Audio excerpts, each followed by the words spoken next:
Positive web श्रृंखला का आज 7वां दिन है और हम फिर से हाजिर हैं आप लोगों के सामने।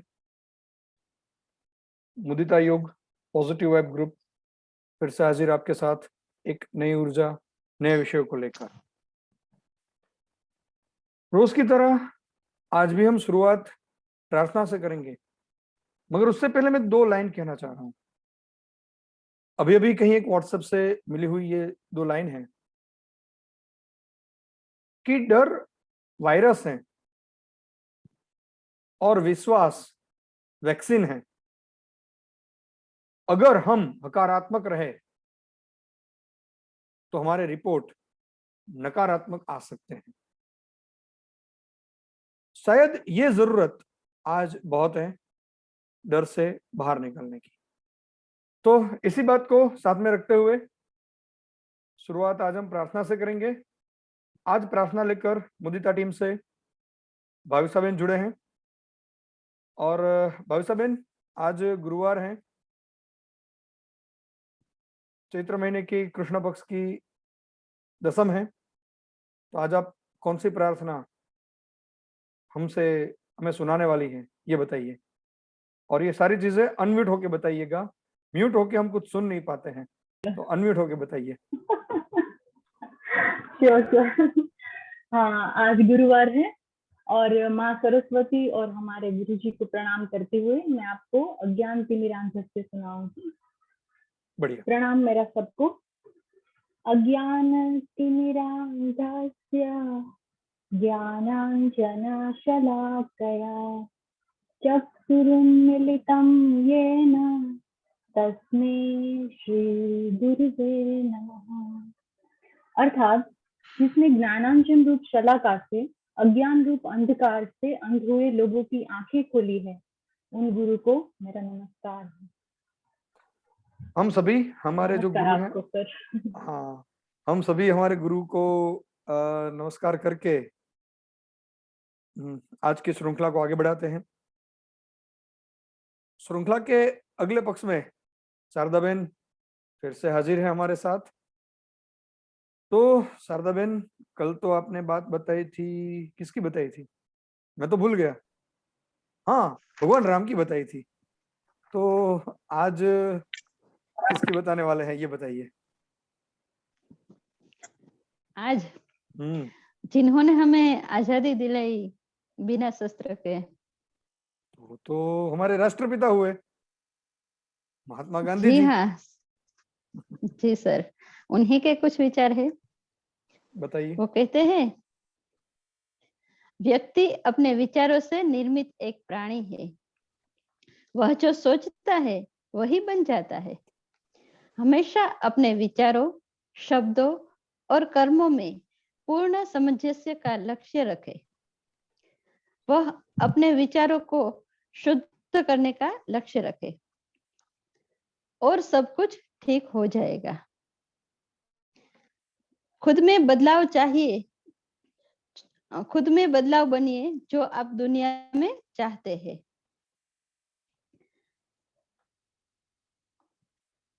जो आप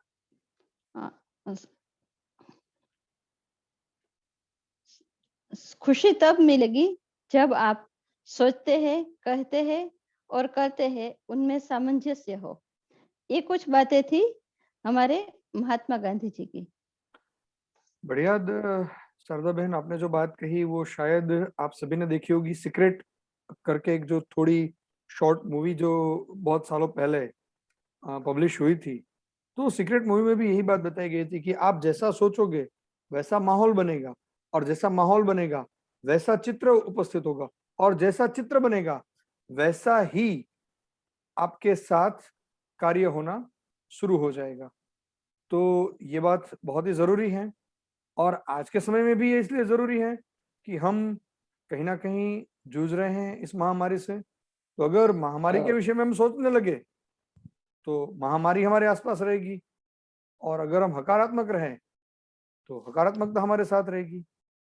तो महात्मा गांधी जी ने शायद इतने सालों पहले ये बात बहुत सटीक रूप से बताई, और इन्होंने भी भगवत गीता का जो दूसरे अध्याय में कल जो हमारा पठन हुआ था श्लोक नंबर 48, उसमें जो बात कही थी कि सिद्धि असिद्धि समो भूत्वा समत्वम योग उच्यते, ये बात आज इस गांधी जी के वाक्य में भी फलित होती है। तो धन्यवाद, आपने बहुत अच्छा विचार रखा। तो Thank you, sir. Bhagavad Gita का पठन लेकर आज हमारे बीच फिर से नजीमा बिन उपस्थित हुए हैं। तो नजीमा बिन, आप कल का तो मैंने याद कर लिया, आज आप क्या करने वाले हैं ये बता दीजिए। ओम जय श्री कृष्ण सभी को। आज गीता जी के सेकेंड अध्याय का 49 और 50 श्लोक में आपके सामने लेकर आई हूँ। बढ़िया। द्रूरेणाय वरम कर्म बुद्धि योग धनंजया बुद्धो शरणमन्वच्छ कृपणा फल हेतवः बुद्धि युक्तो जहातीह उभे सुकृते दुष्कृते तस्माद्योगाय युज्यस्व योगः कर्मसु कौशलम्। अर्थात इस समत्व रूप बुद्धि योग से सकाम कर अत्यंत ही निर्मल श्रेणी का है। इसलिए हे धनंजय, तू सम बुद्धि में ही रक्षा का उपाय ढूंढ, अर्थात बुद्धि योग का ही आश्रय ग्रहण कर, क्योंकि फल के हेतु बनने वाले अत्यंत दिन है। समबुद्ध युक्त पुरुष पुण्य और पाप दोनों को इसी लोक में त्याग देता है, अर्थात इसमें मुक्त हो जाता है। इससे तू समत्व रूप योग में लग जा। यह समत्व रूप योग ही कर्म में कुशलता लाता है, अर्थात कर्म बंधन से छूटने का उपाय है। ओम।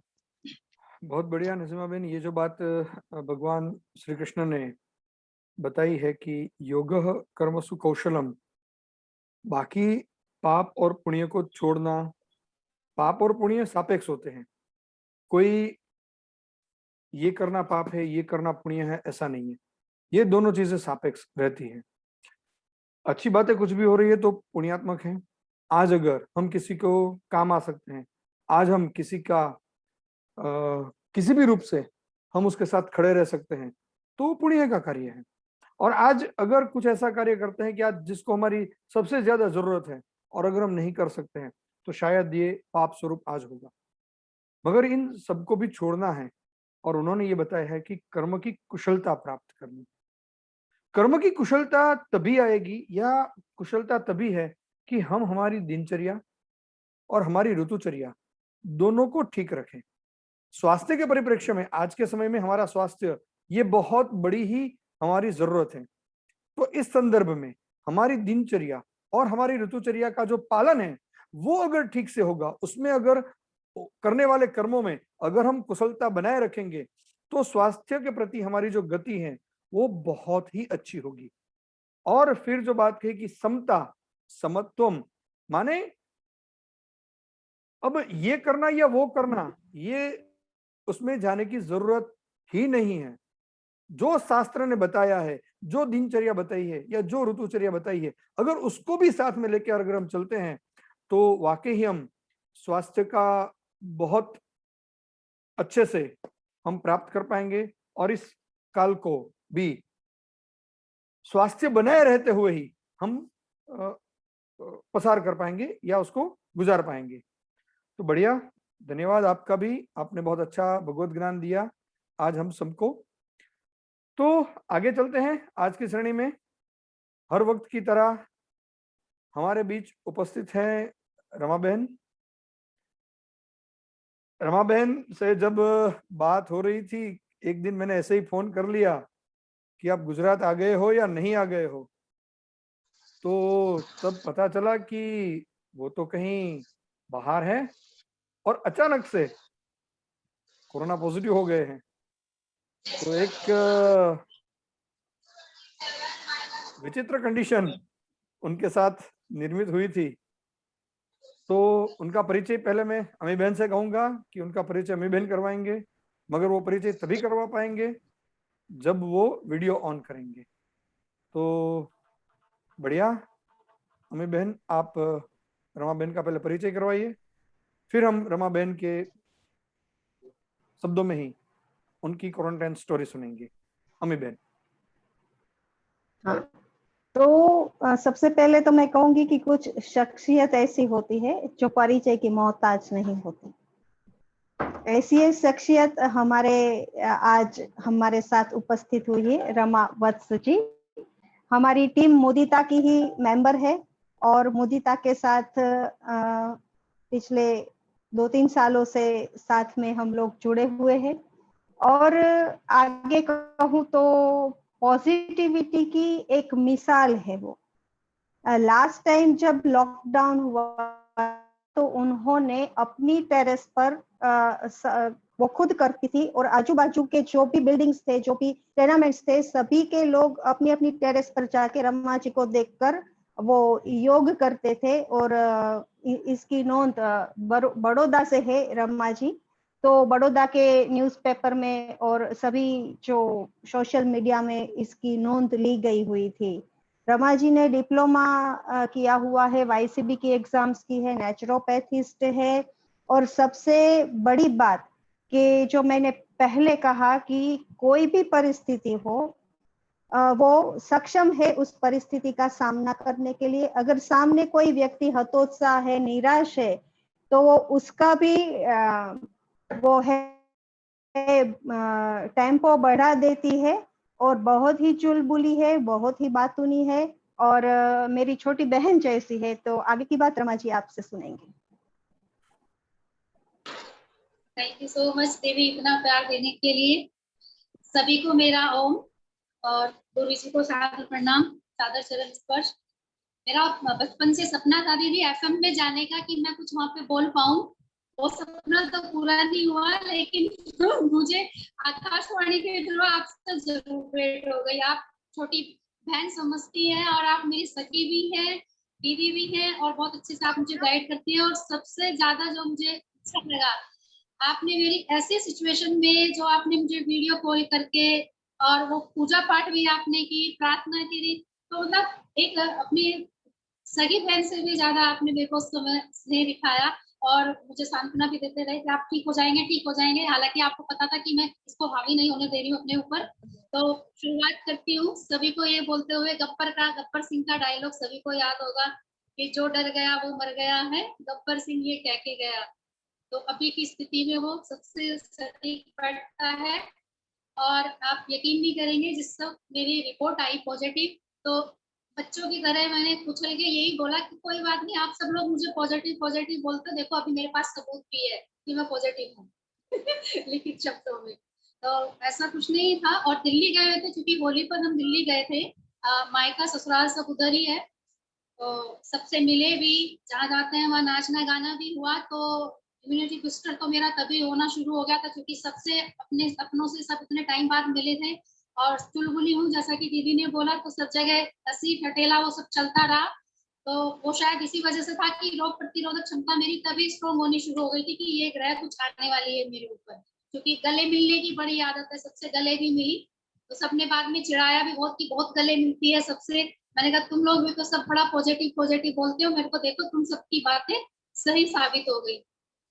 तो रिपोर्ट आने के बाद एक गाना ये रहा, साथ ही साथ कि कंगना रनौत का गाना आप लोगों ने सुना होगा कि जो ना करना था कर गई, मैं कित जाके फंस गई। अब पता नहीं किससे लगा, मुझे भी मालूम, बट मुझे कोई बॉडी में सिम्टम्स नहीं था। आना था तो एयरपोर्ट पे रिपोर्ट दिखानी थी, तो उसमें हम चारों लोगों के टेस्ट हुए, तो उसमें मेरा पॉजिटिव आ गया, बाकी तीनों ये लोग नेगेटिव आए। मैंने कहा ठीक है भाई, और ज्यादा टाइम मिलेगा रहने के लिए सबके पास तो नहीं रहना था। खैर एक थोड़ा सा लिटिल बिट ये टेंशन आई थी कि अब कहाँ रहना होगा, क्योंकि जहाँ थे वहां पे भी छोटे बच्चे थे, क्योंकि जैसे कि भाई सबके साथ टच में नहीं रहना है। तो उस समय लगा, उस समय मेरी बड़ी बहन ने मुझे बुला लिया मेरठ, तो मैं उधर चली गई। तो डॉक्टर्स, फैमिली डॉक्टर्स थे, उन्होंने बोला कि हॉस्पिटलाइज होने की जरूरत नहीं है, आप घर पे ही आइसोलेट हो। तो सबसे पहली बात, अपना अनुभव तो सबके साथ यही साझा करना चाहूंगी कि इस बीमारी को मैंने अपने ऊपर हावी नहीं होने दिया। 1 साल से योग सीख रही हूँ, सिखा रही हूँ, और भगवान की कृपा से गुरु भी ऐसे मिले कि जिन्होंने गीता का ज्ञान अच्छे शब्दों में इस तरीके से समझाया, सरल शब्दों में, कि उसको हम अपने जीवन में उतार पा रहे हैं कि मन पे नियंत्रण कैसे करना है। और मैं अक्सर कहती हूँ कि सबसे ज्यादा ऊर्जा जो हमारे शरीर की खपत होती है वो मन के द्वारा होती है। मन से ऊर्जा सबसे ज्यादा खाई जाती है। और कहा जाता है कि जैसा मन होता है वैसा आपके मन का, आपके तन का मौसम होता है। तो मन से मैंने अपने आप को बीमार नहीं माना। लेटती थी तो अपने एक एक ऑर्गन्स को, लंग्स को लेटे लेटे जो हम ध्यान लगाते हैं, योग निद्रा करते हैं, अपने एक एक ऑर्गन्स को, एक एक सिस्टम को पॉजिटिव वाइब्रेशन देती रही। पॉजिटिव तन से थी लेकिन पॉजिटिव मैं मन से भी रही हूँ। बिल्कुल माना ही नहीं कि मेरे को कोई कोरोना जैसी, इवन मैंने शब्द भी मैंने इस्तेमाल नहीं किया, मैंने सिर्फ पॉजिटिव ही बोला कि मैं पॉजिटिव। आपने मेरी पोस्ट में भी देखा होगा, मैंने कहीं कोरोना शब्द का इस्तेमाल भी नहीं किया कि मैं पॉजिटिव हूँ। और अच्छे से जो डॉक्टर्स ने जो मेडिसिन दी थी 1 वीक मैंने वो कंप्लीट किया। और सबसे ज्यादा लाभ जो मुझे मिला वो मैं हर किसी से साझा कर रही हूँ। सुबह की जो धूप होती है 7 to 7:30, हर कोई आपके जानने वाला हो, परिवार में हो, सुबह की धूप आप जरूर ले। उससे मुझे चमत्कारी लाभ मिला। मतलब मैं जैसे ही धूप लेने के बाद नीचे आई तो ऐसा लगा कि अंदर से ही सब जाले हट गए हो। जैसे हम घर के या अपने किचन के सामान पे धूप लगाते हैं, बिस्तर को धूप लगाते हैं, घर की साफ सफाई करते हैं, तो वैसा मुझे फील हुआ। वो मैंने जो फील किया कि मैंने आके दीदी को बोला, मैंने कहा दीदी मुझे तो नहीं, मतलब एक दिन की धूप में इतना अच्छा फील हुआ कि जैसे पूरा दोनों नॉस्ट्रिल मेरे से क्लीन होते चले गए। इवन मैं मतलब सूरज की तरफ फेस करके मैं अनुलोम विलोम भी करती थी। आगे की तरफ से धूप ली, बैक साइड से धूप ली, और ये मैंने 3 दिन लगातार किया तो बहुत अच्छा मुझे इससे रिलीफ मिला। दवाइयों के साथ साथ यदि आप सुबह की धूप लेते हैं और वहीं पर बैठ के आप थोड़ा सा प्राणायाम कर लेते हैं तो बहुत जल्दी आप रिकवरी कर लेते हैं। बात हंसने हंसाने का माहौल रहना, डरना नहीं है। फैमिली के लोग, यदि फैमिली में यदि हो जाता है तो आप ठीक है उनको दूसरे रूम में रखें, लेकिन आप दूर से बातचीत करते रहें, वीडियो कॉल करें, हंसी मजाक करते रहे। जितना आप हंसेंगे हंसाएंगे आप उतने ही जल्दी रिकवर कर जाएंगे। तो मेरे केस में ऐसा ही रहा। टचवुड, दोस्त भी ऐसे रहे, गुरु भी ऐसे रहे, और रिलेटिव्स तो सब ऐसे रहे ही रहे, मायके हो चाहे ससुराल हो, सबने जी भर के हंसाया। कोई मैंने नेगेटिव न्यूज नहीं देखी। अपने या तो योग से रिलेटेड प्रोग्राम देखे, या कपिल शर्मा का शो देखा, या फिर अपना पीके शिवानी जी को मैं सुनती थी, और दीदी की मधुर आवाज सुनने को मिल जाती थी, सबसे अच्छी बात। और बाकी आप सब लोगों की बेस्ट विशेष थी। 2 लाइनों के साथ विराम दूंगी अपनी वाणी को। तो जैसा मूड हो वैसा मंजर होता है, जैसा मूड हो वैसा मंजर होता है, मौसम तो इंसान के अंदर होता है। तो कोरोना बाबा किसी का कुछ नहीं बिगाड़ेगा। यदि आप दिन में कई बार शीशे के सामने, जितनी बार शीशा देखो उतनी बार मुस्कुराओ, खुद के लिए मुस्कुराओ, अपने एक एक ऑर्गन्स का ध्यान करते हो आप मुस्कुराओ, स्माइल दो उनको। जिस शरीर से आप पूरा दिन काम लेने वाले हो, जिस शरीर से आप जिम्मेदारियां निभाने वाले हो, तो ऑर्गन्स को आप सुबह ही तैयार कर लो। चाहे आपका लीवर हो, किडनी हो, लंग्स हो। मैं ऐसे ही करती हूँ, 3 जगह शीशे लगा के रखती हूँ, तीनों बार देख देख के मुस्कुराती हूँ। नहीं है कोई घर में अकेले तो मुस्कुरा। और गाना सुनो जो मन करता है, जिससे किसी को क्षति नहीं पहुंचा रहे हो, किसी को आहत नहीं कर रहे हो, अपने मन की हर वो चीज करो। खाना बनाने से लेके, मेकअप करने से लेके, डांस करने से लेके, तो मैं वो हर चीज एंजॉय करती हूँ। Thank you. दीदी ने जैसे बोला बहुत बात नहीं है।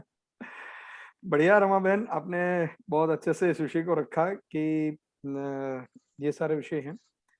जो बात रमा बहन ने बताई है, सुबह के धूप की जो विषय बताई है, हालांकि ये भी बहुत अच्छी रहती है। हो सके वहां तक अपनी पीठ पर, अपने बैक साइड पर धूप को लेना चाहिए, क्योंकि आंखों में अगर सूर्य की रोशनी ज्यादा समय तक जाती है तो हमारे लिए हो सकता है कि हमारी आंखों की दृष्टि के लिए वो नुकसानदेह हो सकता है। इसलिए जब भी ले तो पीठ पर ऊपर लें। और दूसरी बात, जो एरिया है वो एरिया भी उसको ज्यादा मिलता है, जो लंग्स का जो पीछे का एरिया रहता है वो ज्यादा कवर होता है। तो इसकी वजह से भी धूप जब भी लें तो पीछे की तरफ ले, ये बात है। हाँ, बाकी जो बात बताई आपने, हंसते रहे हंसाते रहे। हम भी ये ट्राई करते हैं, रोज कुछ ना कुछ लाके सबको हंसाने का प्रयास करते हैं, सबको बूस्ट करने का प्रयास करते हैं। सब तो होते ही हैं, मगर हम सब हो जाते हैं इसके पीछे, पूरा दिन भर लगे रहते हैं। और आज क्या करेंगे, कौन सी प्रार्थना करेंगे, कौन सी स्टोरी करेंगे, इसमें हम सब भी बूस्ट हो रहे हैं। तो अच्छी बात रही आपके साथ कि आपकी क्वारंटाइन स्टोरी भी अच्छी रही, और शायद सबके लिए ये एक पथ प्रदर्शक रहेगी। धन्यवाद आपका भी रमा बहन, बहुत बढ़िया। तो अमी बहन, हर रोज की तरह बताइए, आज कौन सा खजाना निकाल के लाई है आप, कहानी का? आज हम उत्साह की ही बात कर रहे हैं, तो मैं स्टोरी भी उत्साह का जो स्थान है हमारे जीवन में, उसके ऊपर एक स्टोरी सुनाने वाली हूँ। क्या बात है, तो बढ़िया, बताइए। हाँ, एक पुराने समय की बात है। एक राजा था और उसको एक अपना हाथी था, उसके ऊपर कुछ ज्यादा ही स्नेह था। हर युद्ध में राजा उसी हाथी के साथ जाते थे और हाथी की वजह से राजा ने कई युद्ध भी जीते हुए थे। अब समय पसार होता गया तो हाथी बूढ़ा हो गया, तो राजा ने उसे युद्ध में ले जाना बंद कर दिया और उसकी विशेष देख रेख की व्यवस्था की, क्योंकि वो उसका चहीता हाथी था। सेवक सुबह शाम हाथी के खाने पीने का ख्याल रखते थे, लेकिन कुछ ऐसा था कि हाथी उदास रहने लगा। एक दिन हाथी पानी पीने के लिए तालाब में गया और वहीं दलदल में फंस गया। बहुत कोशिश की लोगों ने कि हाथी को बाहर निकाले, लेकिन वो हाथी बाहर निकल नहीं रहा था। सेवकों ने बहुत ही कोशिश की, सेनापति भी आए, सबने अपनी अपनी जगह से कोशिश की, लेकिन हाथी बाहर नहीं निकल पाता था। राजा को पता चला, राजा खुद आए, अपने मंत्री को भी साथ लेकर आए और राजा ने मंत्री को कहा कि ये आखिर माजरा क्या है। मंत्री था, विद्वान था, मंत्री हमेशा विद्वान ही होते हैं। तो राजा ने तालाब के पास उन्होंने राजा से कहा कि आप तालाब के पास ढोल बजाने का एक हम प्रयत्न करते हैं। तो ढोल वाले को बुलवाया गया और ढोल, नगाड़े, दुंदुभी, वो भेरी, रणभेरी, ऐसी सब वाजिंत्र बजाने शुरू हुए। थोड़ी ही देर हुई तो हाथी एकदम उठा और तुरंत ही तालाब के बाहर निकल आया और राजा के पास आकर खड़ा हो गया। राजा को आश्चर्य हुआ कि कुछ देर पहले ये कुछ कोशिश ही नहीं कर रहा था निकलने की, तालाब में फंसा हुआ था, दलदल में और नीचे की ओर जा रहा था, और अचानक से ये ढोल की आवाज सुनकर बाहर कैसे आ गया। मंत्री से पूछा। मंत्री ने कहा कि राजन, ये हाथी आपके साथ युद्ध में जाता था, इसी वजह से उसके जीवन में एक उत्साह था, लेकिन जब आपने उसे युद्ध में ले जाना बंद कर दिया तो उसका उत्साह खत्म हो गया, वो निराश होने लगा। लेकिन अभी जब हमने यहाँ युद्ध जैसा वातावरण खड़ा कर दिया तो उसे लगा कि अब फिर से युद्ध में जाना है, और उसका उत्साह लौट आया और ये तालाब से बाहर निकलने में सफल हो गया। तो इस कथा से हमें यह सीख मिलती है कि जीवन में उत्साह बहुत जरूरी है। उत्साह से हम बड़ी बड़ी परेशानियों को खत्म कर सकते हैं। उत्साह से ही निराशा भी खत्म हो जाती है और एक नई ऊर्जा हमें प्राप्त होती है। आज जब लॉकडाउन की स्थिति में हम सभी के घरों में कुछ ना कुछ ऐसी परिस्थिति है, किसी के व्यापार बंद है, किसी की नौकरी बंद है, सब घर में बंद है, तो ये उत्साह हमें बरकरार रखना है, क्योंकि हर पानखर के बाद, हर पतझड़ के बाद वसंत अवश्य आती है। तो ये थी आज की स्टोरी। धन्यवाद। बढ़िया अमी बहन, शायद मुझे लग रहा है कि ये दोनों पास पास में हुई जो बातें हैं, पॉजिटिव क्वारंटाइन स्टोरी और मॉरल स्टोरी, ये लग रहा है एक सीक्वेंस में चल रहा है। जिस विषय को रमा बहन ने बताया कि उन्होंने क्या किया उनके काल में, उन्होंने कहा कि नाचना, गाना, मिलना जुलना, ये सारी चीजें हुई, और उसी विषय को आगे ले जाते हुए अमी बहन ने कहा कि एक हाथी और उसमें उत्साह प्रेरित करने का विषय था। कुछ समय पहले हम अपने आप को ले जाते हैं, 1.5 साल पहले, मार्च 2020 से पहले हम अपने आप को पीछे ले जाते हैं और हम अपने आप से पूछते हैं कि वो कौन सी चीजें थी जिसकी वजह से हम में उत्साह मिलता था। रात को 1 बजे भी अगर बुलाया जाए कि ये करना है और हम उठ के बिना नींद के लिए सोचे हम अगर उसमें जुड़ जाते थे, या बिना रात को सोए घंटों पर जिसके पीछे हम लगे रह सकते थे, ऐसा उत्साह, ऐसी ऊर्जा हमें कहां से मिलती थी? हम सबके साथ कोई ना कोई मोटिवेशन था ही जो हमें ऊर्जा प्रदान करता था, जो हमें आगे बढ़ाता था। आज वही जरूरत फिर से है कि बस हम थोड़े पीछे जाएं और पीछे जाकर अपने आप को देखें कि वो कौन सी चीज थी। किसी से मिलना था, किसी के आध्यात्मिक प्रवचनों को सुनना था, किसी बुक्स को पढ़ना था, या श्रेया घोषाल या अरिजीत सिंह के सॉन्ग सुनना था, या जगजीत सिंह या गुलाम अली की गजल सुनना था, या मनोहर उदास की सुगम संगीत सुनना था। क्या था? क्या चीजें तो वो थी जो हमें उत्साह देती थी? बस वही चीजों को एक नए सिरे से अपने साथ जोड़ना। कल मैंने बात रखी थी सबसे कि मित्रों से मिले तो कैसे मिले, ये हमने साथ में रखा था। वही चीजें करनी है मगर एक नए स्वरूप में, नए रीति से हमें उन चीजों को हमारे जीवन में फिर से जोड़ना है। और अगर ये हम जोड़ने लगे तो वो जो ऊर्जा, जो उत्साह हमें आज से 1.5 साल पहले मिलता था, वही उत्साह और वही ऊर्जा हमें आज भी मिल सकती है। और अगर वो ऊर्जा आज हमारे साथ फिर से जुड़ गई तो ये महामारी तो महामारी नहीं है। तकलीफें तो तब भी थी और तकलीफें तो आज भी है। प्रश्न तब भी थे, प्रश्न आज भी है। तब जैसे तकलीफ और प्रश्नों को और कम करके हम बाहर निकल जाते थे, उसी तरह से आज भी हम उस ऊर्जा को प्राप्त करके और कम करके हम आगे निकल जाएंगे और शायद अच्छे से निकल जाएंगे, क्योंकि आज हम पूरी तरह से फाइट के मोड में हैं। एक जुनून हम सब पे सवार है कि इस महामारी से बाहर निकलना है, कैसे भी हो, कुछ भी हो करके हमें इससे बाहर निकलना है। ये जुनून पहले नहीं था, आज है। तो अगर उस जुनून के साथ हमारा उत्साह अगर मिल जाता है तो शायद ये समय भी इतना बढ़िया हो जाएगा कि बाकी की सारी जिंदगी तक हम याद रखेंगे कि वो 2 साल थे, वो 2 साल में ऐसे लड़े थे, पूरी महामारी थी फिर भी ऐसे लड़े थे, सबको ऐसे उत्साह मिला था कि वो ऊर्जा पूरी जिंदगी भर हम नहीं भूल पाएंगे। और जिस बात को लेकर हमारे रोंगटे खड़े हो जाते हैं आज भी, जिस बातों को याद करके आज हमारे रोंगटे खड़े हो जाते हैं, वही रोंगटे खड़े होने का अनुभव आप जीवन के अंतिम श्वास तक करते रहेंगे। अगर ये हकारात्मकता, अगर ये उत्साह और अगर ये लड़ने का जुनून हमारे साथ रहा तो हम कर पाएंगे, कर पाएंगे, करेंगे और करना ही है।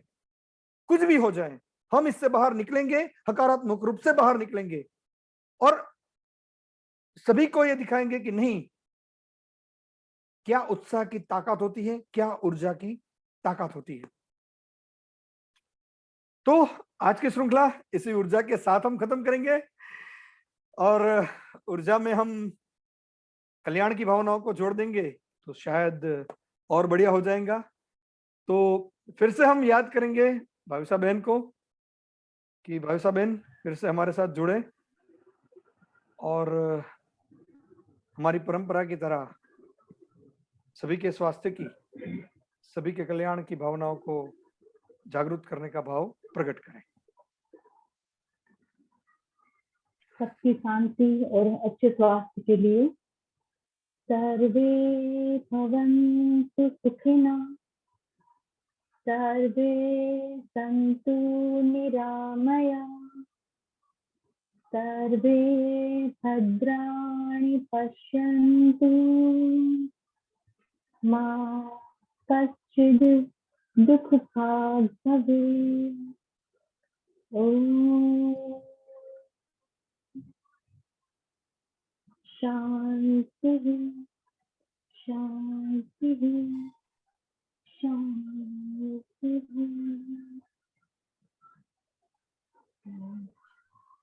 सभी का बहुत बहुत धन्यवाद। भविष्य बहन आपका भी धन्यवाद।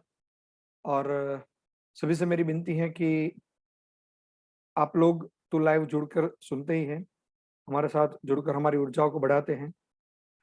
ये जो सारी श्रेणी है वो पॉजिटिव वाइब्स यूट्यूब चैनल पर भी अवेलेबल हो जाती है करीब करीब 1 घंटे के बाद। तो आप सभी लोग भी उसको सब्सक्राइब करें, बाकी के लोगों में भी उस विषय को ले जाएं और ज़्यादा से ज़्यादा लोग इस पॉजिटिविटी को, एक हकारात्मकता को अपने जीवन का भाग बनाएं। इस मोमेंट में आप लोग भी सिर्फ इस लिंक को शेयर करके इसका भाग बने, ऐसी आप लोगों से अपेक्षा है। कल रात को 9:30 बजे फिर से मिलेंगे। तब तक स्वस्थ रहें, सलामत रहें और हकारात्मक रहें। धन्यवाद।